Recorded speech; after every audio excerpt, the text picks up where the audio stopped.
በክልሉ ፍትሃዊ የልማት ተጠቃሚነት ስርዓትን ለመዘርጋት የአስተዳደር ወሰን ካርታን ማዘጋጀትና የዲጂታል አድራሻ ስርዓት አተገባበርን ማጥራት ያስፈልጋል አሉ የደቡብ ኢትዮጵያ ክልል ፕላንና ልማት ቢሮ ኃላፊ አቶ ፈቃደስላሴ ቤዛ። ቢሮው ከስፔስ ሳይንስና ጂኦስፓሻል ኢንስቲትዩት ጋር በመተባበር በክልሉ የዲጂታል ስርዓት ለመተግበር የሚያግዝ ስልጠናም ለባለድርሻ አካላት እየሰጠም ይገኛል። አቤኔዘር አበራ ዝርዝር አለው።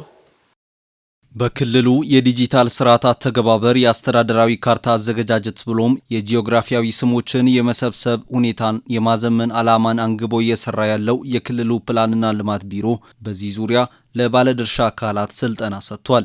ለህዝቡ መንግስት የሚሰራቸውን ፕሮጀክቶች ውጤታማ ለማድረግ የጂኦስፓሻል መረጃ ስርዓትን በማጠናከር ፍትሃዊ የልማት ስርጭት እንዲኖር ስኬታማ ስራ ለማከናወን ስልጠናው እንደሚያግዝ የቢሮ ኃላፊው አቶ ፈቃደስላሴ ቤዛ ተናግረዋል። ከኢትዮጵያ ስፔስ ሳይንስ ኢንስቲትዩት ጋር በመተባበር ለመስራት ያቀድነው አንዱና ዋነኛው የዚህ የጂኦስፓሻል መረጃዎችን ዘመኑ ባፈራቸው ቴክኖሎጂዎች ተጠቅሞ በተለይ ደግሞ ፐብሊክ ኢንቨስትመንቱ በእቅድ የሚመራ እንዲሆን እስካሁን ያለው ፊዚካሊ የት ይገኛል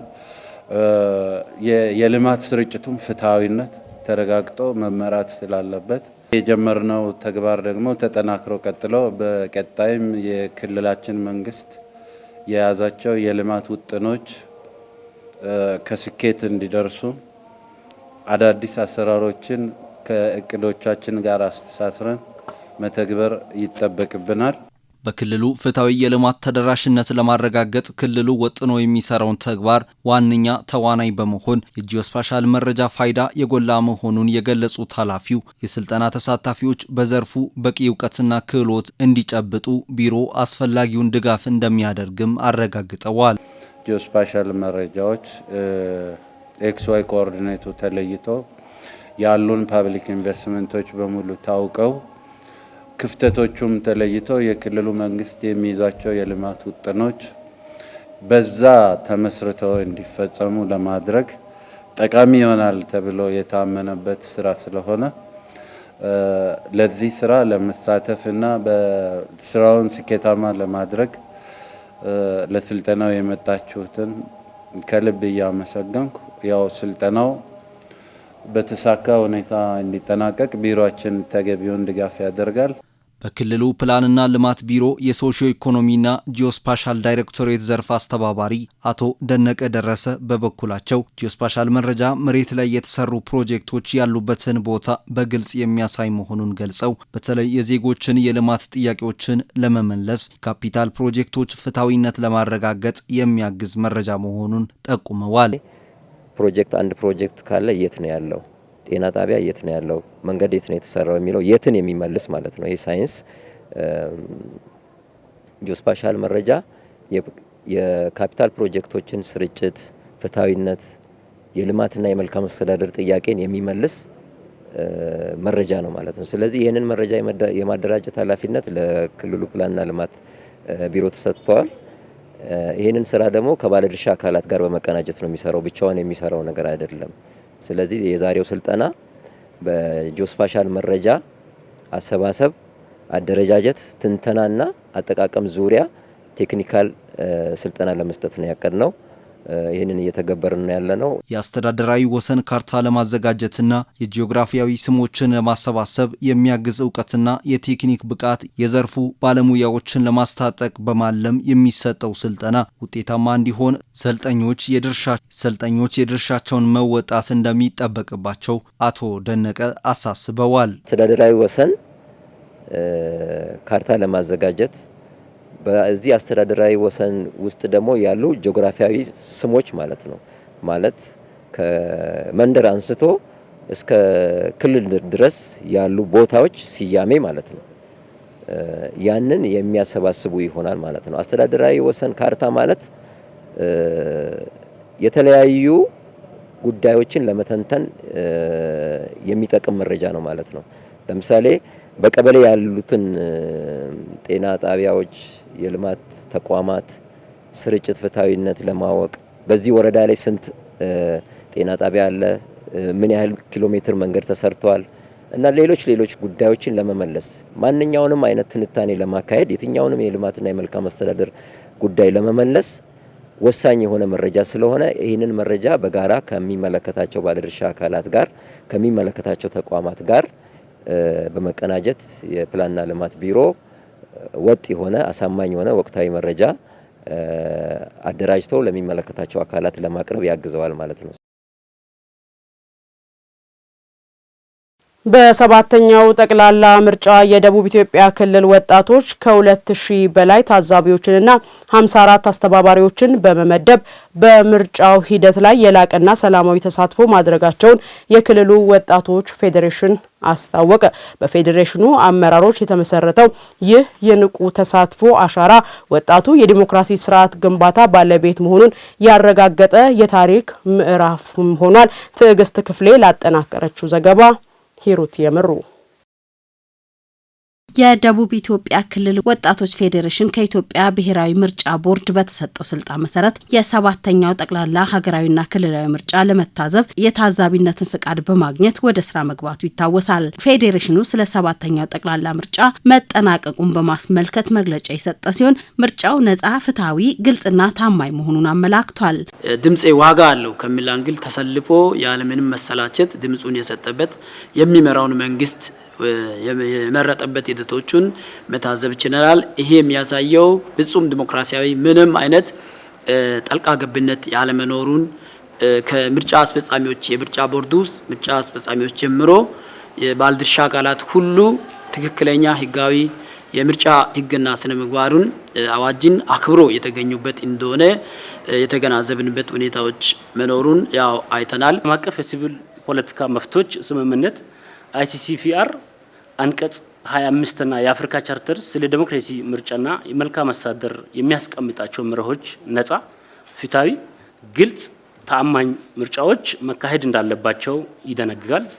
በታዛቢዎቻችን መልከታ መሰረት የተካሄደው ምርጫ እነዚህን መሰረታዊ ዲሞክራሲ መርሆችን ለማሳካት ጥረት መደረጉን በክልሉ ያሉ ወጣቶች ከዚህ በፊት ከሚያደርጉት ተሳትፎ በተጨማሪ በምርጫ ወቅት ላይ ድምጻቸውን በመስጠት የአካባቢውን ሰላም በማስጠበቅና ከተፎካካሪ ፓርቲዎች ጋር መስራታቸው የሚያስመሰግን ነው ተብሏል። መላው የክልላችን ውስጥ ያሉ ወጣቶች ከዚህ በፊት ከሚደረገው ምርጫ በተለየ ሁኔታ በዚህ ምርጫ ላይ በመራጭነትም ከተመዘገቡት አንጻር ለየት ባለ ከፍተኛ ቁጥር ባለው ሁኔታ ተመዝግቧል። ድምጻቸውንም ሰጥቷል። በሌላ በኩል ደግሞ የትኛውም አይነት ችግር እንዳይከሰት ሰላም አምባሳደር በመሆንም በክልላችን በሁሉም ምርጫ ክልሎችና ጣቢያዎች ሰላም እንዲከበር ከጸጥታ ኃይሉ ጋር በመተባበር ሰላማዊ እንዲሆን የማድረግ ስራ አከናውኗል። የህዝባችን የዲሞክራሲ ተሳትፎ የፖለቲካ ብስለትና የሰላም ባህል እሴት በዚሁ ምርጫ ሂደት ውስጥ በግልጽ እውነታ መንጸባረቁንም ታዝበናል። በዚህ አጋጣሚ የምርጫ ሂደት ተጠናቆ የመጨረሻ ውጤት በብሔራዊ ምርጫ ቦርድ ይፋ እስከሚደረግ ድረስ ወጣቶች፣ ተፎካካሪ ፓርቲዎች፣ ደጋፊዎቻቸውንና መላው ህዝባችን በተለመደው ሰላማዊ ህጋዊ መንገድ ትዕግስት እንዲያደርጉና ከማንኛውም አይነት ቅስቀሳ፣ ግጭትና ህገወጥ ድርጊት እንዲቆጠቡ እናሳስባለን። ወጣቶች ማህበራዊ ሚዲያን በአግባቡ በመጠቀም የሚሰራጩ ሀሰተኛ መረጃን በመመከት ለሀገር እድገት ከመንግስት ጎን በመቆም ድርሻቸውን ሊወጡ ይገባል ባይ ናቸው። ወጣቶች በባለቤትነት እውነተኛ መረጃን ብቻ ከህጋዊ ምንጭ የሚሰራጩትን መረጃ ብቻ በመጋራት ያደረጉት ተጋድሎ ቀላል የማይባል እንደሆነ ተገናዝበናል። በአብሮነት ደግሞ የተጋመደ ተጋፍቶ ተዋልዶ አብሮ የኖሩ ማህበረሰቦች እስከሆነና ለሀገር ዲሞክራሲ፣ ለሀገር አንድነት የምናበረክተው ለሀገር ሰላም የምናበረክተው አስተዋጽኦአችን እጅግ በጣም ከፍ ያለ እንደሆነ በመገንዘብ ሁላችንም ለተከታዮች የምናስተላልፈው መልእክት በመጠንቀቅ ከሀሰተኛ ሚዲያዎች በመቆጠብ ሰባተኛው ጠቅላላ ምርጫ በሁሉም አካባቢዎች ሰላማዊ፣ ግልጽ፣ አካታችና የዲሞክራሲያዊ መንገድ የተከተለ ሲሆን በቀጣይ ወጣቱ ትውልድ በምርጫው ያሳዩትን ጥረት በልማት ላይም በመሳተፍ ሚናቸውን ሊወጡ ይገባል።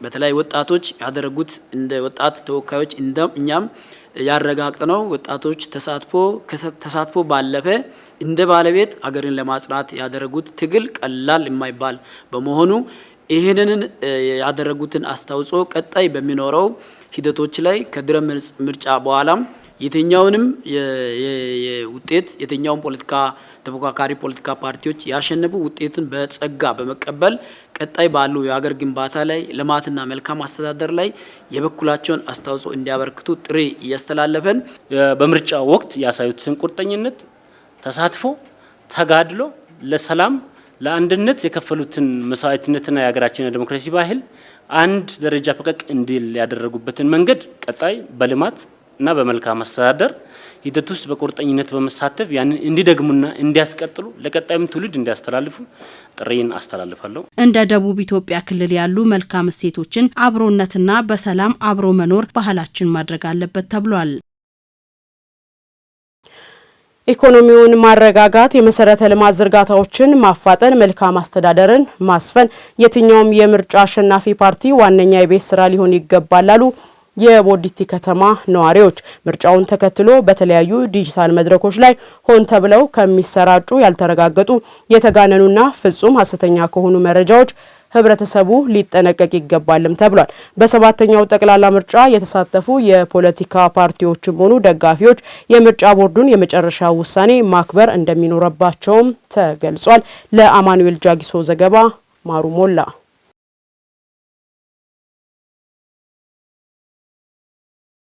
የዴሞክራሲ ዋነኛ መገለጫ ምርጫን ማካሄድ ብቻ ሳይሆን ከምርጫው የሚመጣውን ውጤት በጸጋይ መቀበል የፖለቲካ ብስለት ጭምር ነው። በሰባተኛው ጠቅላላ ምርጫ የተሳተፉ የፖለቲካ ፓርቲዎችም ሆኑ ደጋፊዎቻቸው የምርጫ ቦርድን የመጨረሻ ውሳኔ ማክበርም ይኖርባቸዋል። በምርጫው ማንም ያሸንፍ ማን ህዝብ የሰጠውን ድምጽ በጸጋ መቀበል የሰለጠነ ፖለቲካ መሰረትም ነው። ዛሬ ያላሸነፈ ፓርቲ የቤት ስራውን ሰርቶ ስህተቱን አርሞ ለቀጣዩ ምርጫ ጠንካራ ተፎካካሪ ሆኖ ለመምጣት መዘጋጀት አለበት እንጂ ወደ ግጭት ማምራትም የለበትም። ህዝቡ የመሰለውን ለኔ ያደርግልኛል፣ ያከናውንልኛል፣ እዚህ ቦታ ያደርሰኛል፣ ያሻግራል፣ እቺን ሀገር እዚህ ቦታ ያደርስልኛል ብሎ አምኖ ካርዱን ጥሎ ከመረጠና ከተሸነፈ በጸጋ ተቀብሎ ቤቱ መግባት አለበት።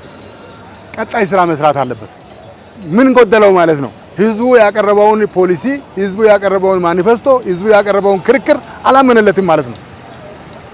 ስለዚህ ከዛ በላይ ማሰብና መስራት ይጠበቅበታል እንጂ ምክንያት ፈጥሮ ውጤት ከተለጠፈ በኋላ ሌላ አተካራ ውስጥ መግባት ትርፉ ትዝብት ነው። መራጩ የፈለገውን ይመርጣል። መራጩ የፈለገውን እስከመረጠ ድረስ የመጣውን ውጤት ደግሞ በጸጋ መቀበል የግድ ይላል። ምክንያቱም የግድ እኔ ማሸነፍ አለብኝ ብሎ በግዴታ ማሸነፍ አይቻልም። ህዝቡ ይመራኛል፣ ለወደፊት ልማትን ያፋጥንልኛል፣ ሰላምን ያሰፍንልኛል፣ በተለያዩ ነገሮች ጥሩ የልማት ስራዎችን ይሰራልኛል ብሎ ያመነውን ይመርጣል። ያ ስለሆነ ሁሉም ስለተፎካከረ ሁሉም አሸናፊ ሊሆን አይችልም። ከዛ ማከል የተሻለ አማራጭ ይዞ የመጣው ፓርቲ ማሸነፉ አይቀርም። ከምርጫው ማግስት ባሉት ቀጣይ 5 ዓመታት በሀገሪቱ ፊት ለፊት የሚጠበቁ በርካታ አንገብጋቢ ስራዎች አሉ። ኢኮኖሚውን ማረጋጋት፣ የመሰረተ ልማት ዝርጋታዎችን ማፋጠን፣ የህዝቡን ማህበራዊና ጤና ዋስትና ማረጋገጥና መልካም አስተዳደርን ማስፈን የየትኛውም አሸናፊ ፓርቲ ዋነኛ የቤት ስራዎችም ናቸው። አዲስ የመጣ ከሆነ ያለውን የጀመረውን በጣም አገራዊ የሆነ ግዙፍ ፕሮጀክቶች አሉ። እነዚህ መንገድ ላይ መቅረት የለባቸው። በአይነ ቁረኛ የምንጠብቃቸው ውጤቶች ናቸው። እነዚህ ማለቅ አለባቸው። አንደኛ ነባሩ ደግሞ የሚያሸንፍ ከሆነ ከዚህ የበለጠ ብዙ ነገር ገና እንጠብቃለን። ከሱ ገና ተስፋ የምናደርገው ብዙ ነገር ገና ከምድር ሆድ ውስጥ ያልወጣ ብዙ ሀብት አለን። ረሃባችን፣ ርዛታችን፣ ድህነታችን ሊወገድ የሚችለው መንግስት አሁን በያዘው መንገድ ፈጥኖ እየሰራ ምላሽ እየሰጠ የሚሄድ ከሆነ ውጤቱ ትልቅ ነው ብለን እንጠብቃለን። እኛ የምንጠብቀው ውሃ ያልደረሰ አካባቢ አለ፣ መንገድ ያልደረሰ አካባቢ አለ፣ ማብራት ያልደረሰ አካባቢ አለ። የተመረጠው መንግስት እውን ያደርጋል፣ ይሰራል ብዬ አምናለሁ። ብዙ የተማሩ የኛ ልጆች አሉ፣ ስራ አጥ ሆነው ያሉት ስራ ሳይዙ እስካሁን የሚንከራተቱ አሉ። ለነሱ የሚገባ ስራ እንዲሰጣቸው መኪና፣ ሞተር፣ ባጃጅ የሚሰሩት በቤንዚን በኩል በናፍጣ በኩል በጣም እየተቸገሩ ናቸው። እሱም በአገባብ በመንግስት ተጠብቆ ለልጆቻችን የሚፈለገው ነገር አሟልቶ እንዲሰሩ የበላይ አካላት ላይ ታች ያሉትን ሰዎች ዝም ብሎ አዋቅሮ ወይም እዚህ ጋር በካቢኔነትም ይሁን በተለያየ ቦታዎች አሰማርተው ዝም ብሎ ቁጭ ብሎ መቀመጥ የለበትም። ቢቻል ወርታችሁ ወረድ ብሎ ከዛ አንዳንድ ነገሮችን በማግኘት ወደ ስራ ቢገቡ የተሻለ ይመስለኛል። የ7ኛው ጠቅላላ ምርጫ የድምጽ አሰጣጥ ሂደት በሰላም መጠናቀቁን ተከትሎ በአሁኑ ወቅት መላው የሀገራችን ሕዝብ የብሔራዊ ምርጫ ቦርድ ይፋዊ ውጤትን በጉጉት እየጠበቀ ይገኛል። ይሁን እንጂ ቦርዱ የመጨረሻውን አጠቃላይ ውጤት ይፋ እስኪያደርግ ድረስ ባለው የሽግግር ወቅት በማህበራዊ ሚዲያዎች ላይ የሚሰራጩ ሐሰተኛ መረጃዎች የሰላም ስጋት እንዳይሆኑ ከፍተኛ ጥንቃቄም ያስፈልጋል። በአሁኑ ሰዓት ቴክኖሎጂ መጥቷል። ቴክኖሎጂ ደግሞ በአብዛኛው የሚያስተላልፋቸው ነገሮች ውሸት መልእክቶች አሉ። ስለዚህ ሰዎች ይህንን በመከተል ይህ ሁሉ ትክክል ነው ብሎ ከዛኛውም ጋር ዝም ብሎ ከሚናከሱ ትክክለኛ የሆነውን ነገር ለይቶ በማየት ለይቶ በመረዳት ትክክለኛ የሆነ ውጤቱን እስከ መጨረሻ ጠብቆ ምርጫ ቦርዱ ትክክለኛ ብሎ በማስ ሚዲያ ይሄ ነው ብሎ እስከሚያስተላልፍ ድረስ በጸጋ ማለትም በጥሞና መጠበቅ ግዴታ ነው። ችግሩ ውስጥ ነው ለውጤት የሚበጁ ነገሮች የሚመጡት። ችግሩን ለመመለስ ሲሄድ ውጤቱን፣ ስራውን፣ ልማቱን እያሳደገ ነው የሚሄደው። ስለዚህ እነዚህ አሉባልታ አውሬዎችማ እያወሩ ኖረዋል እኮ። ከብሔራዊ ምርጫ ቦርድ ውጪ የሚወጡ ማናቸውም ውጤቶች የሀገሪቱን ሰላም ሊያውኩ ስለሚችሉ ህብረተሰቡ ከሚለቀቁት የሐሰት ወሬዎች ራሱን መጠበቅም ይኖርበታል።